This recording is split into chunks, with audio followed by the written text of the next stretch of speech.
And I'm going to start by just introducing what I mean by turns of phrase, biblical turns of phrase in the Quran.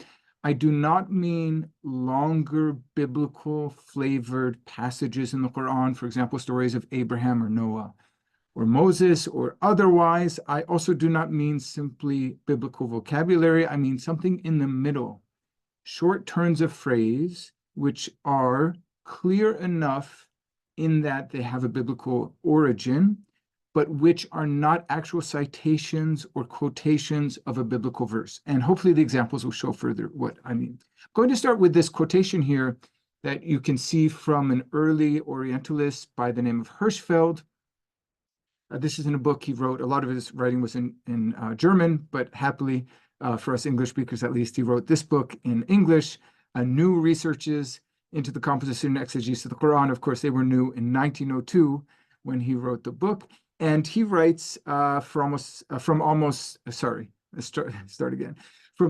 almost literal quotations from the Old Testament and the Quran. The question arose whether an Arabic translation of the former existed in Arabia. And he goes on to say that if there were, in fact, an Arabic translation of the Bible, then Muhammad would have sought one out. He would have procured one and quoted from it accurately.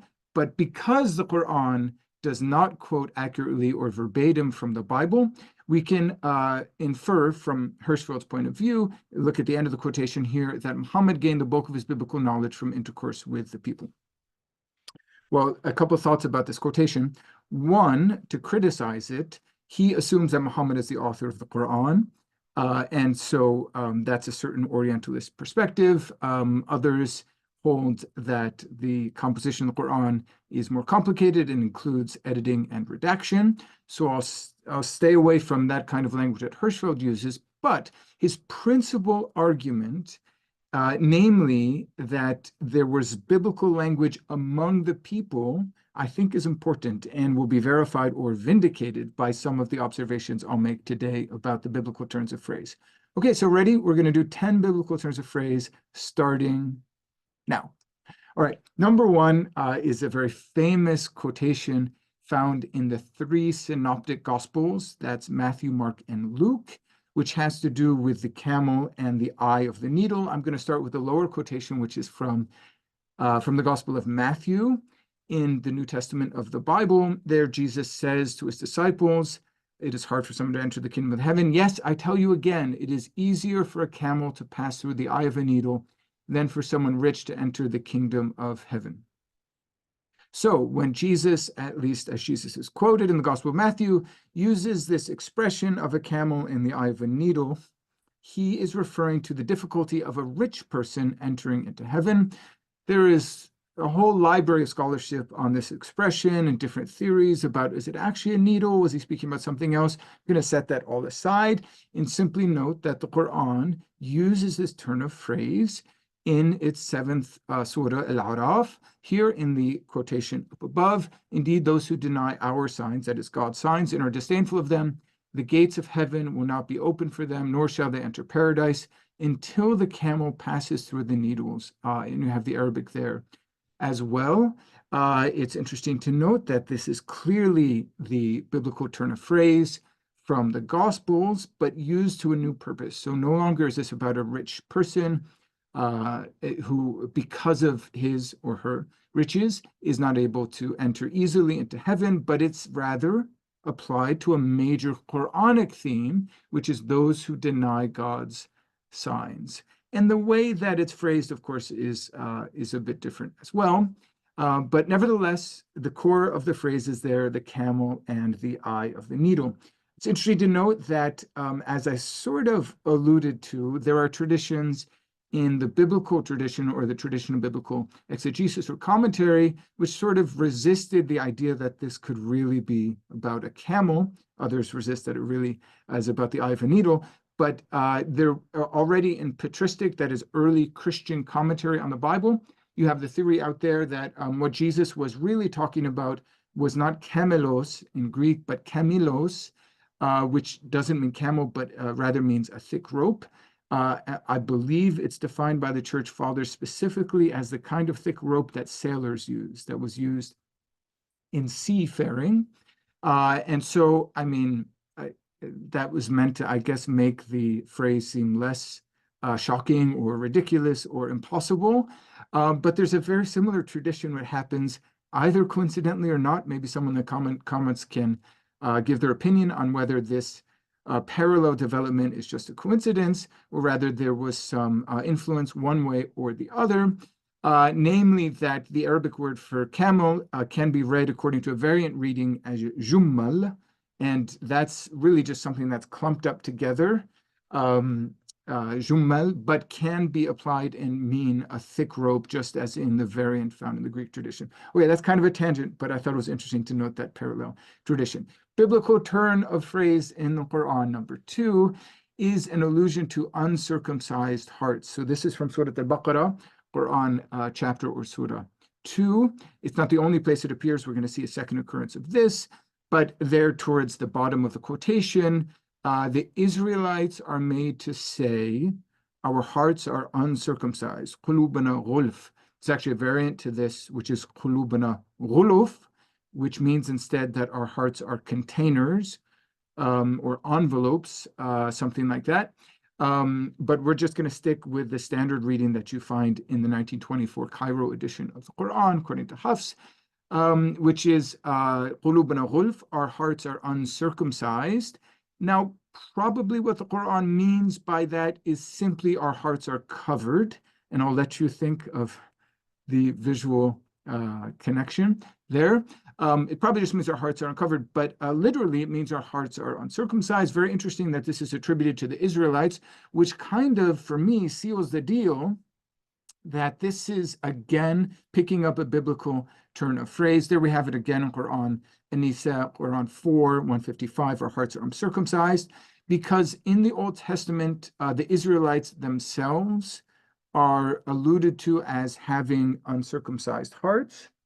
Look, Jeremiah chapter 9, the second quotation here is very profound and provocative. For all those nations and the whole house of Israel too are uncircumcised at heart. So this was a way that the Jewish authors of the Old Testament or the Hebrew Bible called on the Jewish audience to reform itself in an interior manner. You might be circumcised according to the flesh, but are you circumcised according to the heart or the spirit?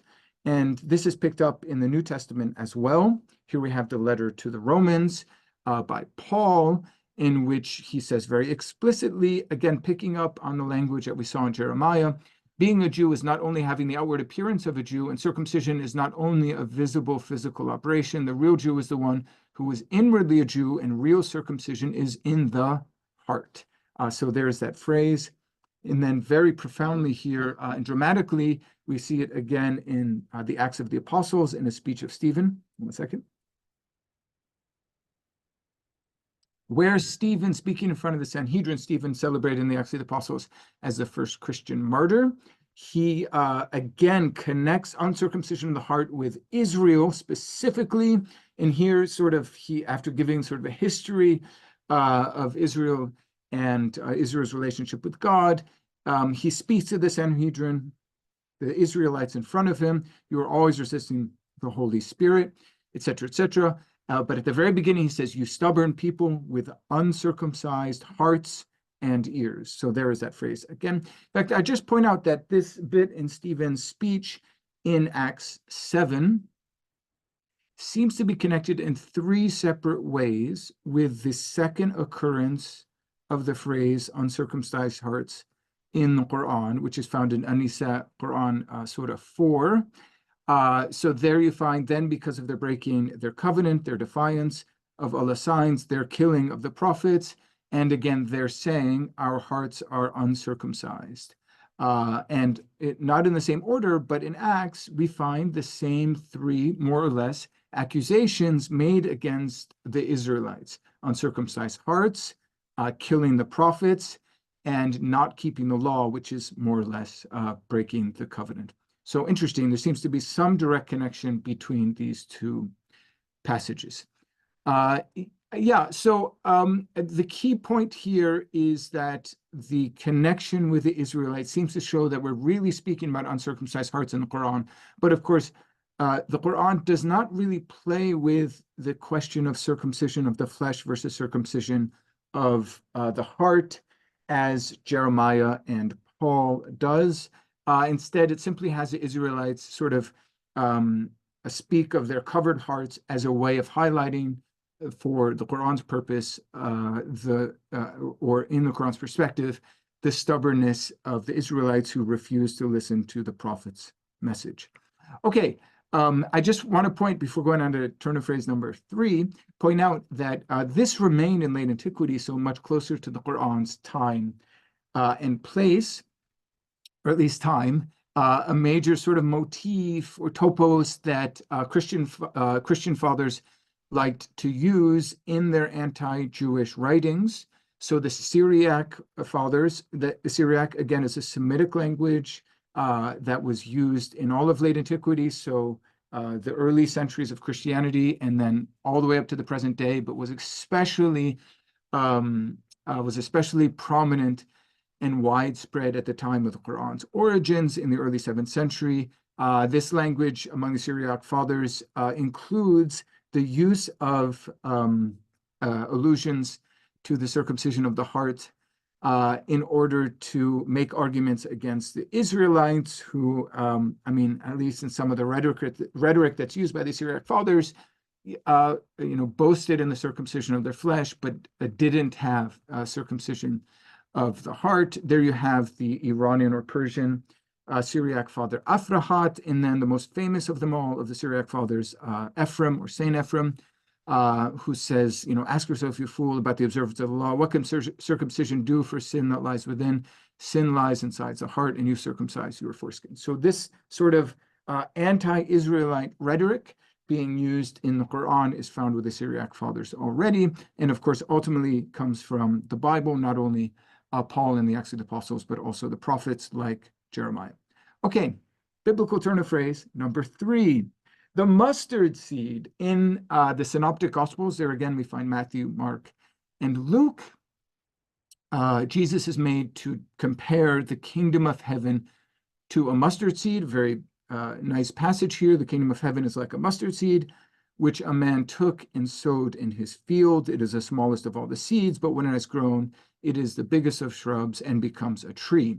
Okay, so something very small is made, is exemplified by a mustard seed, which of course is very small. I've given the Syriac there. Of course, the Synoptic Gospels, according to most scholars, although there's a sub-community of people that see them having Aramaic origins, but according to almost all scholars, were written initially in Greek, but they were translated into Syriac very early, long before the Quran, in a version known as the Peshitta, also some other versions, but you're going to see why I include the Syriac there in a moment. Again, here is another, excuse me, here is another use of mustard seed in the Gospel of Matthew, where it's not used to compare to the kingdom of heaven, but rather to the power of just a little bit of faith, again, with the mustard seed. And sure enough, in the Quran, we find the phrase mustard seed used twice in Quran 21, Quran 31. And if we look at the Arabic in Quran, well, in both cases, but in Quran 21, I've put it there in Arabic, khardal. And if I just go back to the previous slide, you'll see hardla is the cognate Syriac term. So we're dealing with the same cognate term. Probably not a very important point, but just thought I'd note that. A more important point is that the use of mustard seed is distinct in the Quran. So here the mustard seed again is used because it represents something very small, which presumably seals the deal in connecting the use of mustard seed between the Quran and the New Testament. So that's good. But the way the Quran uses mustard seed here is to speak of the microscopic reach of divine justice, that God can see everything. We shall produce it in Quran 21. Quran 31, it's used by the sage Luqman speaking to his son. And once again, he speaks as God speaks in Quran 21. Now Luqman is speaking that way about God. In Quran 31, he says to his son, however small it is, even if it's as small or the weight of a mustard seed, Allah or God will produce it.